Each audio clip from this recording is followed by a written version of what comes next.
चलिए, तो आज हमारा केवीएस पीआरटी इंटरव्यू का डे सेकंड है और डे सेकंड के अंदर काफी सारी ऐसी चीजें हैं जो आज हम डिस्कस करने वाले हैं। जो डे वन में मैंने आप लोगों को चीजें बताई थी, अगर आप लोगों में से किसी ने नहीं देखी है तो वो जा करके प्लीज पास्ट वाली रिकॉर्डिंग देख सकते हैं। तो उसमें वो ऑलरेडी चीजें मैंने बता दी हैं। आज डे सेकंड है आपकी प्रिपरेशन का। तो डे सेकंड में हमें कौन सी चीजों पर ध्यान देना है, क्योंकि ये चीजें बहुत इंपॉर्टेंट है और आपकी इंटरव्यू में जरूर पूछी जाएंगी।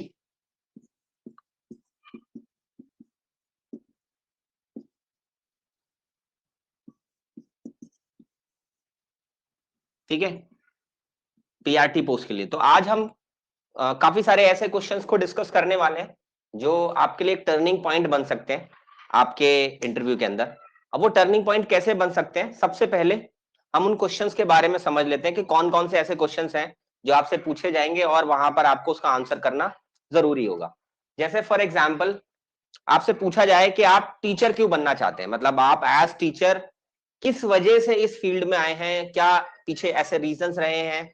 इसके अलावा आप केवीएस ही क्यों ज्वाइन करना चाहते हैं, बिकॉज आप किसी ना किसी स्टेट से बिलोंग करते हैं।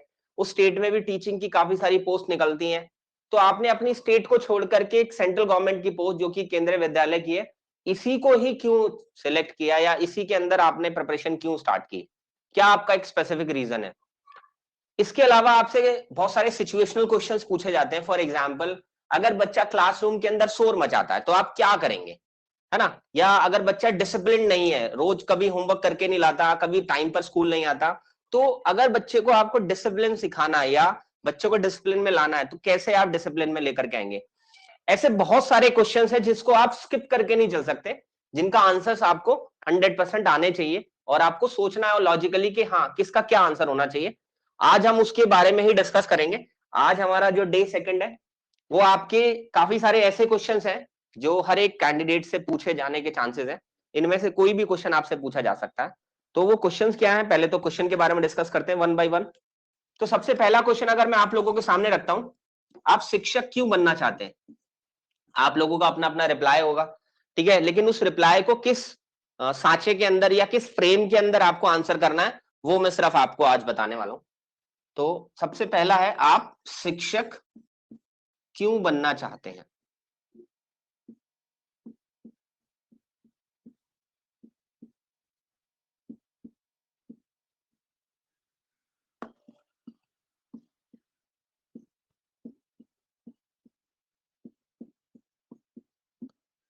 अब इस क्वेश्चन को काफी अलग अलग तरीके से पूछा जा सकता है।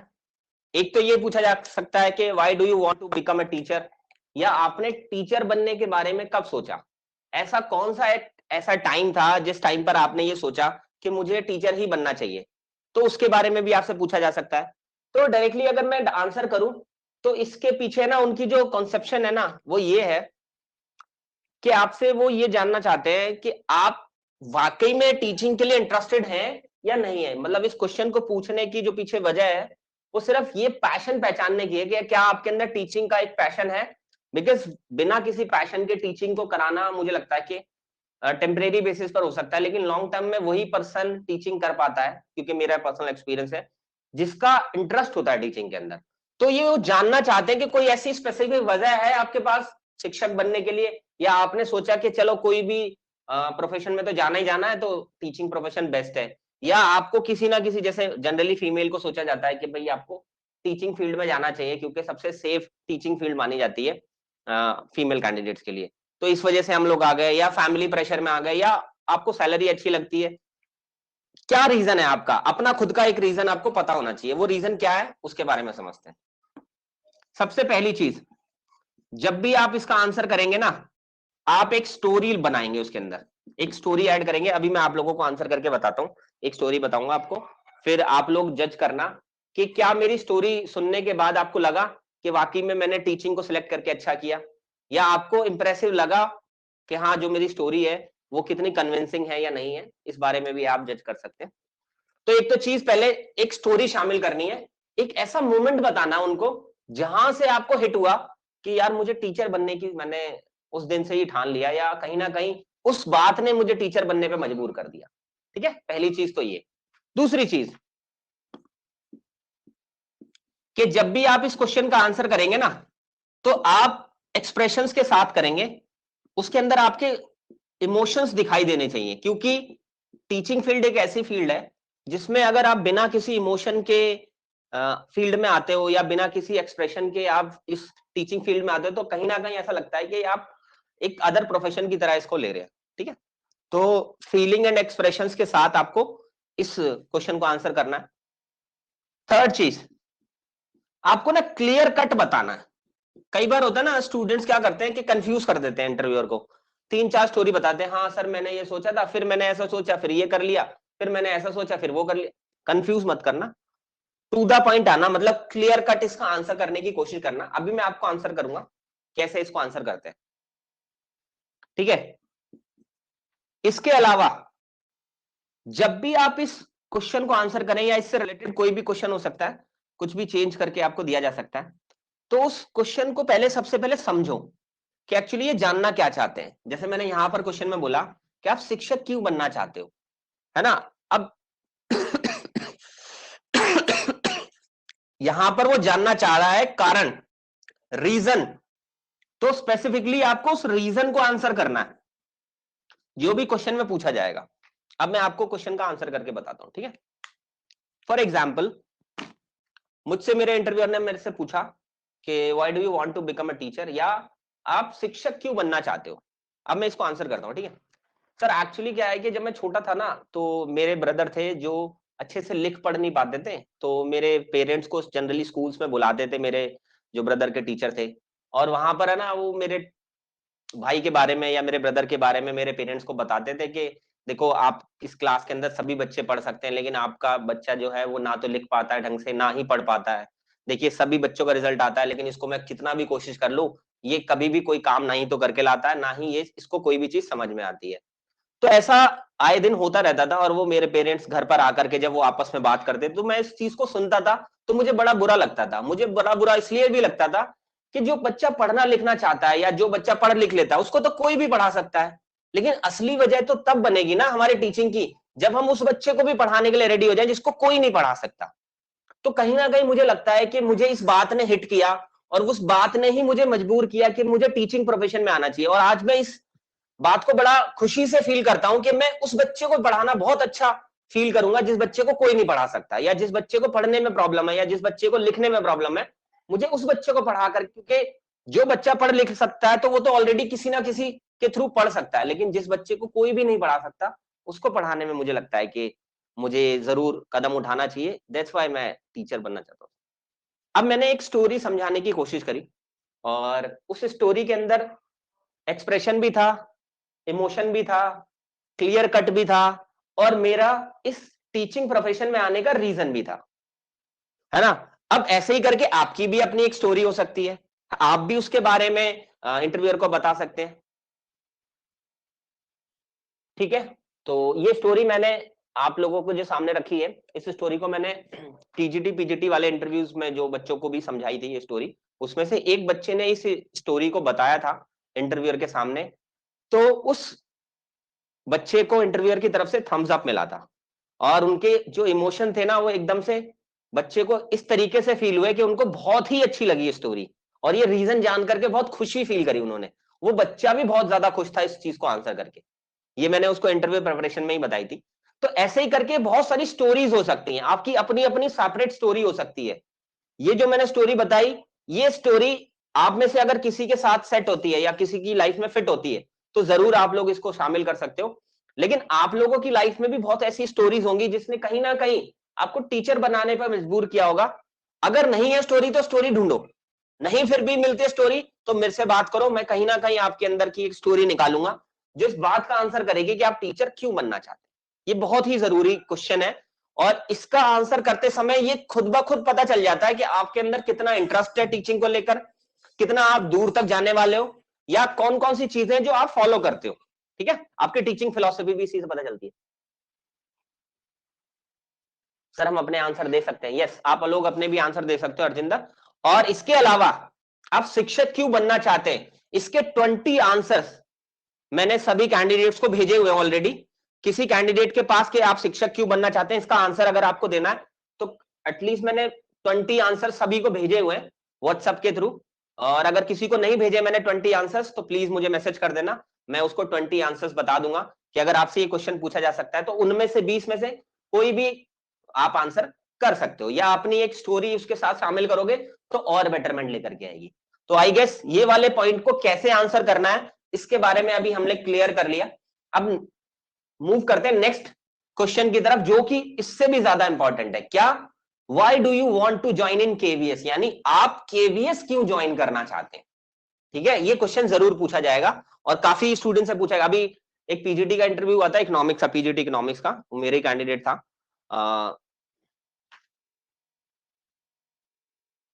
अच्छा नहीं भेजे हरजिंदर, मैं भेज दूंगा आपको, ठीक है। एक स्टूडेंट था जिसका पीजीटी इकोनॉमिक्स का हुआ था, इंटरव्यू हुआ था, तो उस बच्चे से ये क्वेश्चन पूछा गया कि केवी का क्या कॉन्सेप्ट है, मतलब और केवी में आप ज्वाइन क्यों करना चाहते हो, और मैंने उसको अच्छे से प्रिपेयर करा के भेजा था। तो उस बच्चे ने बड़े डिटेलिंग में जवाब दिया। जब डिटेलिंग में जवाब दिया, सेम एज जैसे पहले वाले क्वेश्चन के आंसर में थम्स अप मिला ना, सेम एज उस बच्चे को भी उन्होंने अप्रिशिएट किया, क्योंकि उसको ऑलरेडी उसकी वजह पता थी कि मुझे केवीएस क्यों ज्वाइन करना है। तो आपको ये सारी वजह पता होनी चाहिए, क्योंकि आपसे डायरेक्टली क्वेश्चन जब पूछा जाए तो उसके पीछे की इंटेंशन आपको समझनी पड़ेगी कि वो ये जानना चाहते हैं कि हाँ भाई आप इस क्वेश्चन को किस फ्रेम में आंसर करते हो। ठीक है, तो वो आपके लिए सबसे ज्यादा इंपॉर्टेंट है। चलिए अब नेक्स्ट क्वेश्चन पे मूव करते हैं। अगर किसी को मैंने इसका आंसर नहीं भेजे 20 तो मैं भेज दूंगा, आप मैसेज भी करके बता सकते हैं मुझे। आगे बढ़ते हैं, अब सेकंड क्वेश्चन आंसर करना है हमें।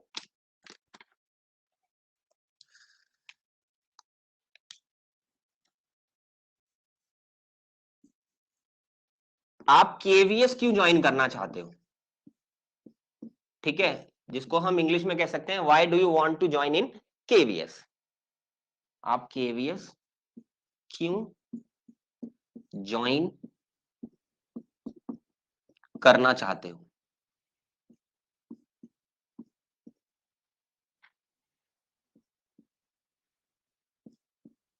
आप लोगों को बोर्ड विजिबल हो रहा है अच्छे से, मेरी वॉइस एंड वीडियो क्लैरिटी अच्छे से आ रही है, प्लीज आप लोग कोई भी कंफर्म कर दो। चलिए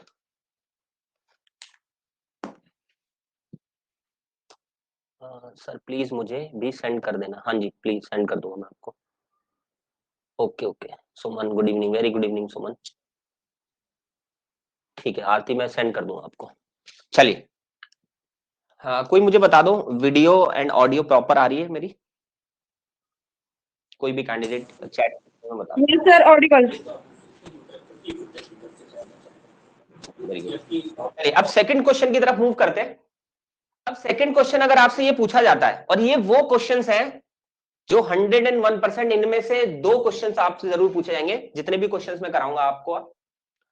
तो अगर आपने उन सबके आंसर, और ये आपके इंटरव्यू का ना टर्निंग पॉइंट बनेंगे।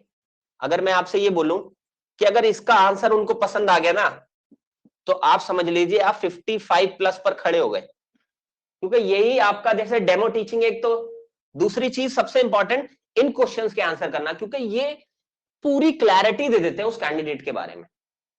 देखो पर्सनालिटी टेस्ट तो अलग चीज है, लेकिन जब आपकी फिलॉसफी टेस्ट की जाती है, जब आपसे जाना जाता है कि आप किस फिलॉसफी के तहत टीचिंग कर रहे हैं, या कौन सी चीज है जो केवीएस में ज्वाइन करने के लिए आपको मजबूर कर रही है, तो वहां कहीं ना कहीं मुझे लगता है कि श्योरिटी हो जाती है उनको उस कैंडिडेट के बारे में पता करने की, ये हमारे साथ केवीएस में लॉन्ग टर्म चलेगा या शॉर्ट टर्म के लिए। तो चलिए आप केवीएस क्यों ज्वाइन करना चाहते हो, पहले समझते हैं इसकी इंटेंशन। इस क्वेश्चन को पूछने की इंटेंशन क्या होती है, इंटरव्यूअर क्यों पूछते हैं इस क्वेश्चन को।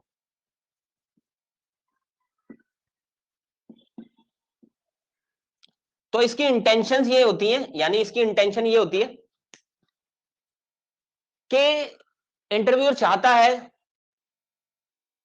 कि हम उस कैंडिडेट को सिलेक्ट करें जो कैंडिडेट वाकई में केवीएस को ज्वाइन करना चाहता है।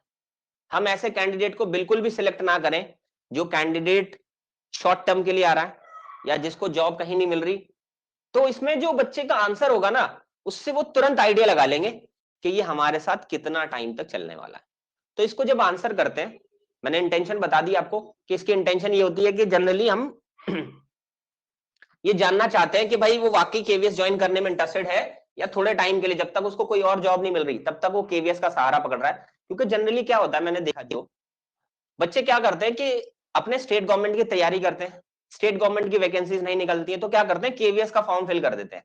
अब उनको ये तो पता होता है कि भाई इसकी ऑल ओवर इंडिया कहीं भी पोस्टिंग मिलती है, लेकिन उनको लगता है इनिशियली ज्वाइन कर लेंगे और फिर उसी के साथ साथ तैयारी करते रहते हैं अपने स्टेट गवर्नमेंट की। जनरली दिल्ली वाले बच्चे यही करते हैं, ठीक है, दिल्ली यूपी के बच्चे ऐसा ही करते हैं। अब फिर क्या होता है कि जैसी उनकी जॉब लग जाती है, साल 2 साल में उनके स्टेट में भी वैकेंसी निकल जाती है, उसकी जम के तैयारी करते हैं, क्योंकि वो स्ट्रेस जो होता है ना जॉब मिलने का, या कि जॉब नहीं मिलेगी या मुझे कहीं ना कहीं जॉब लगानी, वो खत्म हो चुका होता है। फ्री माइंड से प्रिपेयर करते हैं, क्लियर हो जाता है एग्जाम, क्लियर एग्जाम होने के बाद फिर वो अपने स्टेट गवर्नमेंट को ज्वाइन कर लेते हैं। तो ये बहुत बड़े ड्रॉबैक्स देखे जाते हैं, जैसे कि ज्वाइनिंग होने के 2 साल के अंदर बहुत बच्चे जॉब छोड़ते हैं। तो इस क्वेश्चन को वो इसलिए पूछते हैं कि भाई आप कहीं ना कहीं उनको लॉन्ग टर्म एम्प्लॉय दिख रहे हो या नहीं दिख रहे हो, वो जानना चाहते हैं। अब इस क्वेश्चन को आंसर करने के लिए कई बच्चों ने ये कहा मुझे कि सर जो हमारे मन में आ रहा है ना, हम वही आंसर करना चाहते हैं। मैं उन सबको एक ही बात बोलूंगा कि आपके मन में जो आंसर करने का मन कर रहा है ना, आप वो आंसर करोगे तो ठीक है, लेकिन वो आंसर सही है या नहीं है, इस बात का वो डिसाइड करेंगे। और वो कैसे डिसाइड करेंगे अब समझते हैं। जब भी आपसे ये क्वेश्चन पूछा जाए, इस क्वेश्चन को आंसर आप डायरेक्टली ऐसे करो कि सर एक्चुअली क्या है कि मुझे ना केवीएस कल्चर, जैसे मैं बहुत सारे आपको एग्जांपल देता हूं, सर मुझे ना स्टार्टिंग से ना केवीएस में पढ़ने का मन था, बट केवीएस में मैं किसी वजह से पढ़ नहीं पाया। फिर मुझे कहीं ना कहीं ये सर रियलाइज हुआ कि अगर मैं केवीएस के अंदर नहीं पढ़ पाया तो मैं क्यों ना पढ़ा करके केवीएस में ये अपना सपना पूरा करूं। और सर केवीएस में इसलिए भी जाना चाहता हूं मैं, क्योंकि मुझे ना एक्सप्लोर करने का बहुत मन करता है। मैं ना बहुत ज्यादा मैंने एक्सप्लोर किया, मुझे ट्रैवलिंग का बहुत शौक है, और केवीएस में मुझे ये मौका मिलेगा कि मैं ट्रैवल कर सकूं, एक्सप्लोर कर सकूं चीजों को। और केवी डिफरेंट डिफरेंट कल्चर्स के बच्चे वहां पर देखने को मिलते हैं, ऑल ओवर इंडिया को घूमने का हमें मौका मिलता है, इंडिया को एक्सप्लोर करने का मौका मिलता है। तो मुझे लगता है कहीं ना कहीं मेरी लाइफ की ये वजह बन जाएगी कि मैं अपने केवीएस के साथ साथ इन सब चीजों को भी पूरा कर पाऊंगा। तो एक ये रीजन है सर मेरा। इसके अलावा कोई आपकी स्टोरी है, स्पेशल स्टोरी है कि केवीएस को क्यों ज्वाइन करना चाहते हो आप, तो आप वो स्टोरी भी बताइए। अब यहां पर क्रॉस क्वेश्चन ये होता है, जैसे ही आपने ये आंसर कर दिया, इसके बाद वो डायरेक्टली क्रॉस क्वेश्चन करेंगे आपसे कि अगर मान लीजिए आपकी केवीएस में ज्वाइन नहीं कर पाए या आपकी केवीएस में जॉब नहीं लगी, तो आप उस कंडीशन में क्या करेंगे। तो आपको डायरेक्टली इस बात का ध्यान रखना है। अब यहां पर आपको वाइजली प्ले करना है। वाइजली प्ले ऐसे करते हैं, जैसे कि मान लीजिए मैंने बोला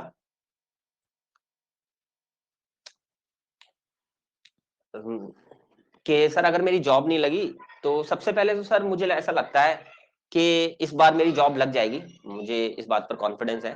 लेकिन किसी कारणवश मेरी अगर जॉब नहीं लग पाई सर, तो मैं सबसे पहले उस कमी को पूरा करना चाहूंगा, जो जिस कमी की वजह से मेरी जॉब नहीं लग पाई, उस कमी पर काम करूंगा और फिर अच्छी तैयारी के साथ नेक्स्ट ईयर फिर ट्राई करूंगा और फिर मैं इसको सिलेक्ट होकर के दिखाऊंगा कि अच्छा आप स्टेट गवर्नमेंट में नहीं जाएंगे। स्टेट गवर्नमेंट की वैकेंसीज अगर आपका वेट कर रही होंगी, स्टेट गवर्नमेंट की वैकेंसीज आपकी जॉब का वेट कर रही होंगी, तो क्या वहां पे ट्राई नहीं करेंगे। नहीं सर मैं स्टेट गवर्नमेंट में इसलिए ट्राई नहीं करूंगा क्योंकि मेरा सपना ही केवीएस को ज्वाइन करने का, ठीक है। और इसके साथ ही साथ अगर ये पूछा जाता है आपसे कि मान लीजिए आपकी केवीएस में सिलेक्शन हो जाता है, आप केवीएस में जॉब करने लग जाते हैं, लेकिन फिर आपका आपके स्टेट में भी अपॉइंटमेंट हो जाती है, वहां भी सिलेक्शन हो जाता है, तो क्या आप केवीएस की जॉब को छोड़ करके आप स्टेट गवर्नमेंट को मतलब ज्वाइन करेंगे। तो आप वहां पर ये रिप्लाई करेंगे इस क्रॉस क्वेश्चन का कि नहीं सर मैं स्टेट गवर्नमेंट में अप्लाई नहीं करूंगा, लेकिन फिर भी कारणवश आपने अप्लाई कर दिया है, तो सर मैं अगर मुझे आगे इन फ्यूचर पढ़ाना होगा तो मैं टीजीटी पीजीटी में पढ़ाऊंगा, वो भी केवीएस अंदर सर पढ़ाऊंगा, लेकिन स्टेट गवर्नमेंट में मैं ट्राई नहीं करूंगा। और मैं इस चीज के लिए चाहता भी नहीं हूं कि अगर मेरी केवीएस में जॉब लग जाए उसके बाद में स्टेट गवर्नमेंट में ट्राई भी करूं। तो स्ट्रिक्टली इस बात का अब कई बच्चों के मन में ये सवाल आ रहा होगा कि सर ये तो जेन्युइन नहीं जवाब है। ये जवाब बेशक से आपके लिए जेन्युइन नहीं होगा, लेकिन आप एक चीज हमेशा अपने दिमाग में सेट करके जाना, केवीएस इंटरव्यू जो ले रहे हैं इंटरव्यूअर, वो सिर्फ परमानेंट एम्प्लॉइज जो परमानेंटली काम करेंगे, शॉर्ट टर्म एम्प्लॉइज हायर नहीं कर रहे। जैसे ही आपने बोला कि हाँ मैं स्टेट गवर्नमेंट में भी ट्राई कर लूंगा, तो दैट मींस ये शॉर्ट टर्म आंसर है, मतलब शॉर्ट टर्म एम्प्लॉई है। उस आंसर से आपने बता दिया कि मैं शॉर्ट टर्म एम्प्लॉई हूं, मेरी स्टेट में लगते ही मैं छोड़ दूंगा। अब इस कैंडिडेट को सिलेक्ट करना उनके लिए ना के बराबर होगा। क्यों? क्योंकि ये तो छोड़ ही देगा, आफ्टर ऑल जैसी जॉब लग जाएगी। तो इस चीज का खास तौर पर ध्यान रखें। ठीक है, चलिए अब इसके भी 20 क्वेश्चंस 20 आंसर्स मैंने आप लोगों को भेजे हुए हैं। जिस भी कैंडिडेट को मैंने 20 आंसर्स नहीं भेजे वो मुझे व्हाट्सएप कर देना, मैं उनको आंसर्स भेज दूंगा। चलिए अब थर्ड देखते हैं।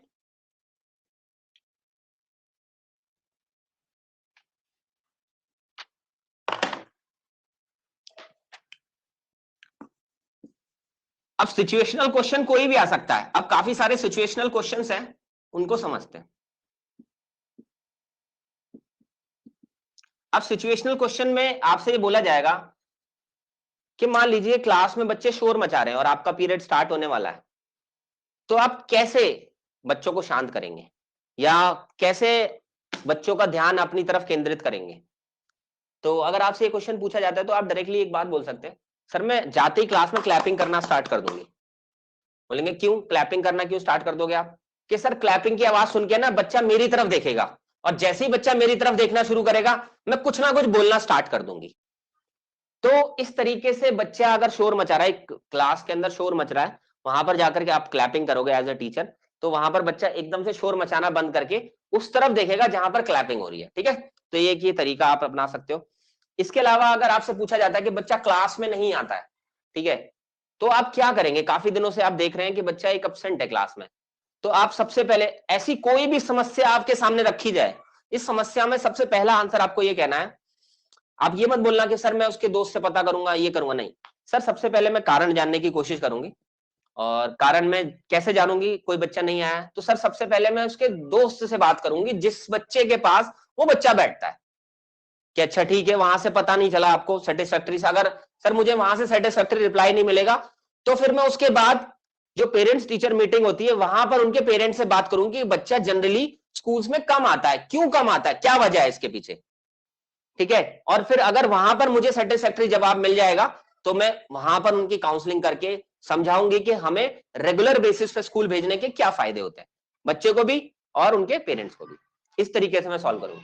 अगर बच्चा होमवर्क आपके समझाने के बाद भी होमवर्क करके नहीं लाता है तो क्या करेंगे आप? क्या उनको मारेंगे? नहीं सर, मैं कोई पनिशमेंट नहीं दूंगी, मैं उसको मोटिवेट करूंगी जिससे कि वो अपना काम, जनरली क्या होता है सर कि बच्चा होमवर्क तब नहीं करके लाता जब उसका पीछे का होमवर्क इनकम्प्लीट होता है, तो मैं उसको फ्रेंकली अपनी बात शेयर करने का मौका दूंगी जिससे कि वो बता सके कि मेरा कहां तक काम पूरा है, और फिर उसके साथ मिलकर उसके होमवर्क को कंप्लीट कराने में थोड़ी हेल्प करूंगी, या किसी बच्चे को उसका साथ देने के लिए कह सकती हूँ जिससे कि उस बच्चे को उस लेवल तक लाया जा सके जहां तक होमवर्क चल रहा है हमारा करंट।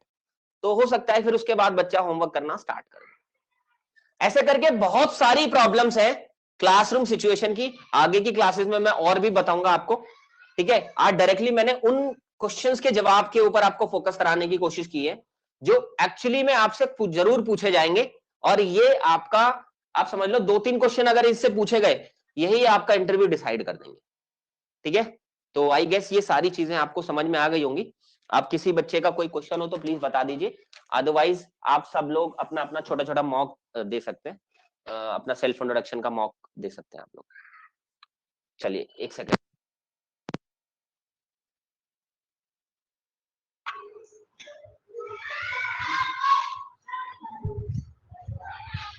जो आप लोगों को मेरी आवाज आ रही है?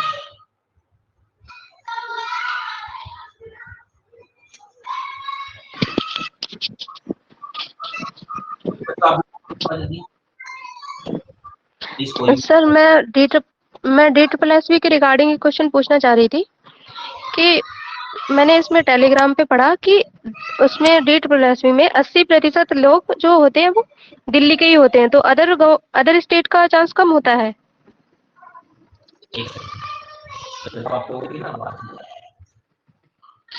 हाँ जी,